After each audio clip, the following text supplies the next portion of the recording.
Good morning, sir. You're Brandon Bell. Yes, ma'am. And this is cause number 24, DCCR 1008. Mr. Bell was previously in court, entered pleas of true, and a motion to revoke deferred probation.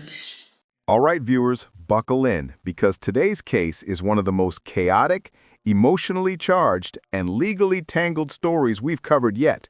We're stepping into a courtroom where probation violations collide with serious assault allegations, a complicated relationship dynamic, and a defendant dealing with a traumatic accident, the loss of his leg, all while facing accusations of synthetic drug use, mental health instability, and violations of no-contact orders. This judge has a long history with the defendant. The victim keeps changing her stance, and the entire situation is layered with kids, medical struggles, and a criminal past stretching back to 2013. Trust me, the contradictions, emotional swings, and legal stakes here are enormous. Stay locked in, because what unfolds is equal parts heartbreaking, frustrating, and shocking. Pled true to counts 2, 3, 4, 6, 7, 9, and 10. And there was not an agreement on probation for aggravated assault with a deadly weapon. And there's also medical records of how he lost his leg recently from being run over by a dump truck while working. Okay. Probably in addition, Judge, if I may, to the fact that you recall the complainant in the underlying case for which he is on probation, it looked like a stretch to even put him on the probation with his history, but she was very adamant about wanting probation or even non-prosecuting, and she came and testified before you the last time the motion was set so that you could advise them both with respect to the no-contact order, which I don't think either one of them were following, but I don't have proof of that, but I know that's been a concern, but I had some difficulty with that portion of the case. Okay. Right here, we're seeing one of the early pressure points of this hearing. The judge and attorneys acknowledging how unstable and complicated this relationship already is. Notice how the defense is emphasizing the victim's previous desires for leniency, even suggesting she didn't want prosecution at all. This is a major factor judges often consider, but it doesn't erase the underlying pattern of violence or probation violations. What makes this moment powerful is the foreshadowing. The court already suspects repeated contact despite strict no-contact orders, and the attorney even hints he had difficulty with the case from the beginning. That's a big red flag. As you're watching, ask yourself, how much weight should a victim's wishes carry when there's a documented history of violence? Let me know your thoughts below. And if the court would also remember, she was expecting another child. They are expecting another child. So she's also, So what? Go ahead and make argument, and then I'll. She's also controlling the checking account. He's getting settlements, and he's providing the money to her for the children. They still have a house together. But he does have a place to stay, Judge, and that is his mom's, which I believe she can't go to. He has mental health problems.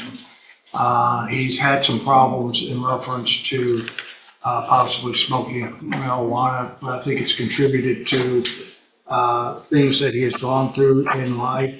As I said, I have some medical in reference to an amputation. Of course, he's lost part of his right leg.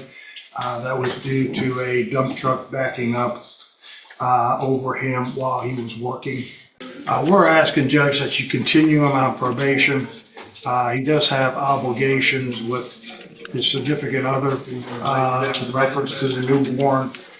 If there is some program that he can have that's outpatient, to maybe give him some direction. One last time, he was put on probation in April of this year, Judge. It's not like he's not reporting. He's trying to pay or has been paying and trying to do stuff. I think he just needs a little bit of a correction. I've had extensive conversations with his wife. I've tried to tell her the way it has to be as of yesterday. We've talked over the phone in the way that it would have to be in reference to separation until they learned how to possibly get along together. So that's what we're asking for, Your Honor. Ms. Malvino? I call Ms. Lopez. Ms. Lopez, if you'll raise your right hand, do you swear or affirm the testimony you're going to give in this hearing will be the truth, the whole truth, and nothing but the truth? All right, you may proceed. Ms. Lopez, would you please state your full name for the record? Rachel Lopez. And how are you employed? I am the high medium risk officer at adult probation here in Jefferson County. In account number 1, it alleges that he failed to immediately report to you his or her contact information in violation of condition. Can you explain that to us, please? There were multiple instances throughout the time that he was reporting where I would attempt to call the number he had provided at a previous office visit and would not be able to reach him. So then I would have to then search through his associates to find someone else who would answer, who would then say, we'll let him know you called. And so it's standard in our court orders that offenders are supposed to keep their contact information updated, due to the fact that most of the time I cannot give out certain information to other people due to confidentiality. Allegation number 8, did he admit to you the adulteration of his UA analysis on or about June 30th of 2025? Yes, when he submitted that urine analysis that date, it was clear in the cup, and I did make a note of that in my chrono. It should be noted that even if someone is extremely hydrated, their urine is not crystal clear. And so when I specifically asked him in the office visit that date, did you do something to make it be negative? He said yes. And so while the drug test reflects negative, he admitted in the office visit that he had taken something, drank something to adulterate urine. And in fact, you and I have had a lengthy conversation in the past about his use or suspected use of K2 synthetic marijuana, which lends to possible negative UAs when in fact he would be positive just due to the nature of that synthetic. Yes, Ms. Strother, our UA tech, has explained to me that K2 is a difficult drug to drug test for, because much like the flu, there are multiple strands of K2 drugs out there, and our drug tests can only specifically test for one type. And so if he had not used that specific type, it would test negative. And so the incident reports that I received through Beaumont PD indicated that the effects that they were seeing in their reports indicated synthetic marijuana use.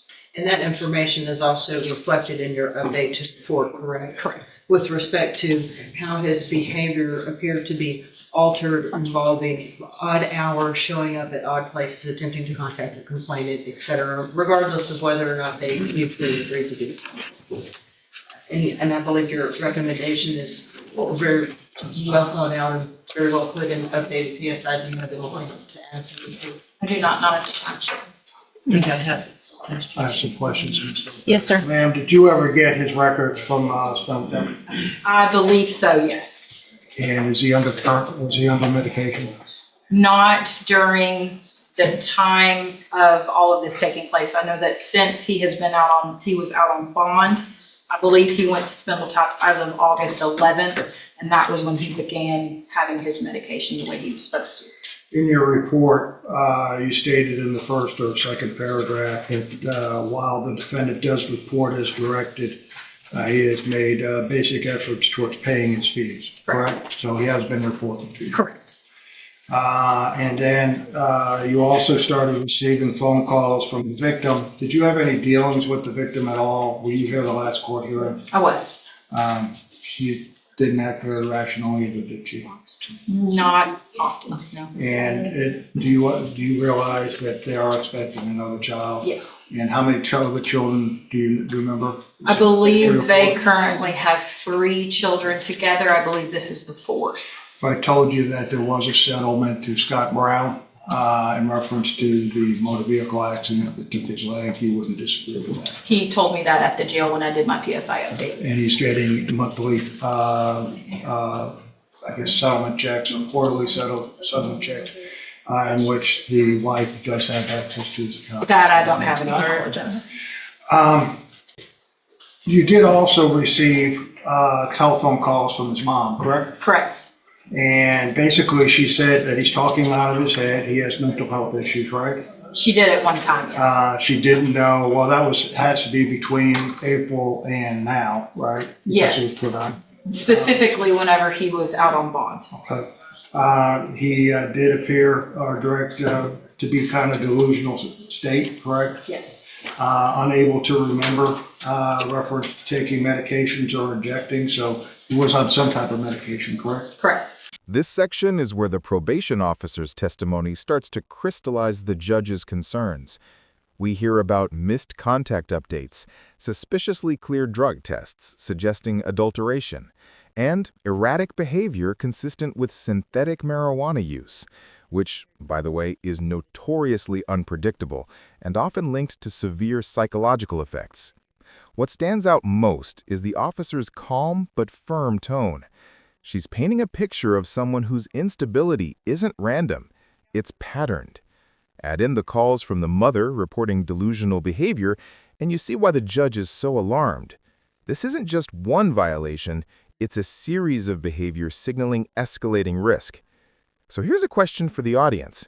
Should synthetic drug-induced mental health symptoms reduce a defendant's responsibility or reinforce the need for stricter supervision? Drop your perspective in the comments. Nothing further. Anything else, Ms. Buffino? I don't know yet what I'm going to do, but is there any reason based on the injury that Mr. Bell could not go to special needs safety? Is that something that would prevent him from going? Do not believe. You don't think so? You don't think so? I think there are people that have gone to Spindletop that are Sure. in wheelchairs and things of that nature. Yeah. I say Spindletop, I'm sorry, Stacy. Yeah, So I think he would still be able to go. I think it would be under special needs. right. That's what I would, Yeah. if that were an option, it would be special needs because that would address both That of the. addresses mental health also. Yeah, that's what it's for. I mean, and here's the thing. I think a lot of the mental health is because you're using synthetic marijuana. I mean, that's going to, so, Ms. Malfino, anything else? Judge, I think you have a lot of information before you ending your decision. I do think it important, and I didn't want to hide behind the fact that we have had the issues with the complainant, and she did come and testify. And that's the only thing that's keeping me from doing probably what needs to happen. But I don't have an interim update with respect to her. You may. Have you heard anything? I have not heard anything since all of this happened. The reality is she's called me multiple times and complained and said that Brandon's here and she wants him gone. But Miss Lopez, please don't send him to jail. She is very back and forth about it. My largest concern, Your Honor, is that the offense that the defendant on probation for is extreme. And my biggest issue, in truth, is the fact that Mr. Bell does not take any responsibility for any of it at all. I don't disagree. Can I just have one question, Judge? Did this accident happen after When did your accident happen? November 4th. of last year? It's a, Of last year. So all this has happened since he's been on probation. Was No, this prior. before? Was that prior His to accident his was accident? prior to when he was placed on probation. Right. No, but how about the incident itself? Oh, the underlying offense? Yeah, April of last year. So the underlying offense was prior prior to his. to the injury, but the injury was prior to probation where he's still, I mean, regardless of you can still do things to injure someone, to harass someone, to put someone in fear with or without a leg. And that's what he's done. That's what you've done. Still make babies with her. I mean, I don't know. I mean, that she was pregnant. The whole point of this is you beat the crap out of her when she was pregnant, and now we've got the fourth. Correct. Judge, would you like me to do a bailiff's call for her and see if for some reason she showed up today and Sure. court needs to speak with her? Adriana Bell? Can we do a call for, Adriana Bell? I don't know if that's going to help either, though. We've done that before. There was a no contact, and now we have another baby. So obviously there was contact. Can I address that? From what I found out, Judge, I don't need Snickers from the gallery. I'm not calling them as witnesses. But every time they got mad at each other is when she got on the phone. But she got on the phone, but that's him blaming. He beat her. You admitted to beating her. So she's probably scared when he gets mad. And then it gets okay, and then it gets mad, and he doesn't know how to get mad without beating the crap out of her. I didn't get that indication, Judge. She's been to my office every other day. She's called. I mean, it's really, I'm not in disagreement that Ms. Bell is also the problem, but my biggest concern here is their children. separation. Yeah, I don't care if they stay together or not, admittedly, frankly. yeah. I'm more concerned about the children involved in this case because of the violence that they're being subjected to. Whether or not the two of these adults can reconcile is between them, but there are children involved that I am extremely concerned about. I agree. All right. Here's what I'm going to do. Mr. Bell, I don't feel like I have any other choice at this point but to protect your children and to protect your, I don't know if y'all are married, girlfriend, wife, mother of your children from you. I understand the mental health issues. From what I can tell, most of those are self-induced because you were using K2. There haven't been an incident since I've been on probation. That's not true. I haven't had no abuse case since I've been on probation. Okay, so you haven't abused her, but you weren't even supposed to be around her. I gave you don't talk over me, because y'all I told you when I put you on probation that she cannot give you permission to violate my order. Yes, ma'am. She can't say, it's okay, come on over. She came to my house. I was staying in the house. She wasn't staying there. Lock the door, kick her out. You're the one that's going to go to prison. She said that she called the laws to kick me out, and you said it still was an issue. She called the laws to kick me out. My mama came and got me, and I've been staying with my mama. I ain't been around her. She been calling the laws on me every time she come to my house. I paid $100,000 cash. Why are you still having sex with her and having babies? That's early on. Early on when? We've only been doing this for 6 months. You've had 6 months, and all this has happened in 6 months on probation. It happened 3 months because she finna have a baby next week. 3 months before I was on probation. So what if she shows up at your mom's house? She's not gonna show up over there. She know her and my mama don't get along. Probably for good reason. I would represent to the court that there is a problem there, Judge, because even when we talked about possibly with him seeing the kids without her at mom's, and that wasn't a possibility. It's something between her and the mom, his mom. And I know his mom, his brother has gotten in trouble. She has a very stable job at a bank. She's very straight-laced. His brother was the one in the West End that was burglarizing cars, and the owner stopped him and shot him about 8 times on the road and left him there. But she is very straight-laced, and she just couldn't get off of work this morning because of the bank. So, But he needs something, Judge. I mean, but we tried to give it to him. well, I'm talking about. I have money now to pay for my battery class too. I have money to pay for my battery class and pay off my probation. I'm not as worried about you paying off things as I am you having continued contact with her. I'm not gonna be in contact with her anymore. Is there a way, Judge, to put him on a GPS and reset this for 60 days? No, I'm going to make my decision today because I'm absolutely, if I leave him on probation, he's going to safety, period. So we're not going to get out and see how we do and take that chance without having some kind of treatment up front. I don't know. Y'all, hold on a second. This is the moment where the tension hits a boiling point. The judge pauses the hearing, steps away, and you can feel she's weighing a life-changing decision. The arguments are clear. The defense wants probation with treatment. The probation officer wants revocation, and the state is leaning toward revocation too, citing the seriousness of the original offense and the defendant's long criminal trajectory.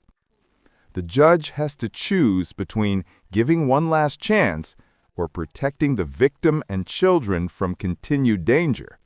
This is where courtroom stakes become real. It's not just about punishment, it's about preventing future harm. And look at the pattern. Multiple violations, continued contact, a new pregnancy under a no-contact order, mental health concerns tied to drug use, escalating unpredictability. Ask yourself, if you were the judge, would you risk giving him another chance? Or is revocation the only responsible choice? Let's see your verdict in the comments. Just don't take them far. Mr. Burbank, you're asking that I continue Mr. Bell on probation, Ms. Treatment, Judge. with treatment. I know Ms. Lopez has made her position very clear. Ms. Malfino, what is the state's position? Judge, I certainly have ultimate respect for Ms. Lopez's position. She knows the defendant and what she's been dealing with a lot better, probably has a slightly different perspective on the kid other than what I do, so I certainly defer to her opinion. I also at the same time agree that probably the SAFE-P special needs to address that synthetic marijuana issue may be relevant. Has he had that opportunity in the past with some other charges? Yes, very well so. So what, Revocation may be appropriate, Judge, based on the underlying offense itself. If it is not, of course, we would be of the opinion that if he goes to that and violates zero tolerance in any way, shape, or form, we ask for that. okay, I'm just reminding myself also, so what I did not do previously was go through and take a look at that old pre-sentence report, which has the criminal history, which includes Several sentences. already been to prison, given an opportunity on probation in 2020, which is not long ago, 5 years ago, revoked and sent to prison for 2 theft cases. One was a TDC case, given 3 years. And so pretty much gets off parole barely and commits this offense, gets the opportunity at probation, and we're where we are now. And he does have an extensive juvenile history you will see in misdemeanor as well. And again, that's why I Yes. wanted to let the court know that an underlying probation offer was made with the issues with Miss Ibriana Bell that the court is obviously aware of by this point. Okay. I am looking back at history, juvenile history, going back to 2013.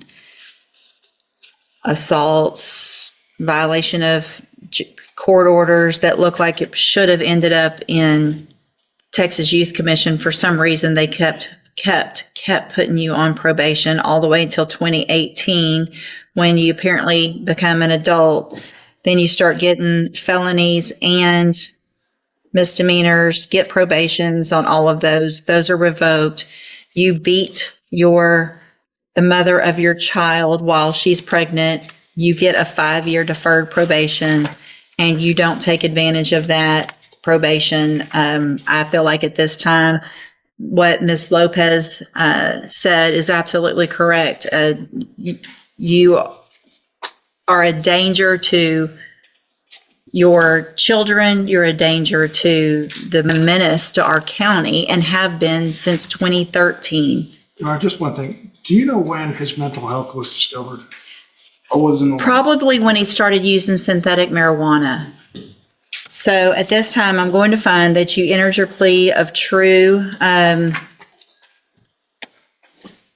So you were previously in court, entered pleas of true to counts 2, 3, 4, 6, 7, 9, and 10. And then today, I am going to make a finding of true to counts 1 and 8 based on the testimony of Ms. Lopez. I'm going to find sufficient evidence to find you guilty, and at this time, find you guilty of aggravated assault with a deadly weapon. I'm going to sentence you to a term of 12 years in the institutional division of the Texas Department of Corrections. There will be an affirmative finding of a deadly weapon. You will receive credit on that sentence for any time that you've been in custody fee that the law gives you the right to receive. And I'm going to hand you, and y'all need to sign this trial court certification that shows this was not an agreement. There are some rights to appeal. You can talk to Mr. Burbank about that. I'm also going to hand you a written admonishment regarding your ineligibility to possess a firearm or ammunition. Because of the judgment entered against you, you're ineligible under Texas law to possess a firearm or ammunition. Possession of a firearm or ammunition could lead to charges against you. Firearm is a legal term, and you should read the written admonishment I provide you. Hang on. You should read the written admonishment I provide you to see what devices qualify as a firearm. If you have questions about the laws that make you ineligible to possess a firearm or ammunition, or about how long that lasts, you can talk with Mr. Burbank. You need to sign that, and then I'll get you a copy of it, and then you can go back with the bailiff. You think that's fair? I do think that's fair, and hang on to, Yeah, no. Mr. Bell, I can go up to 20 years today. Yes, Send it out. so I can appeal it. Talk to Mr. Burbank about that.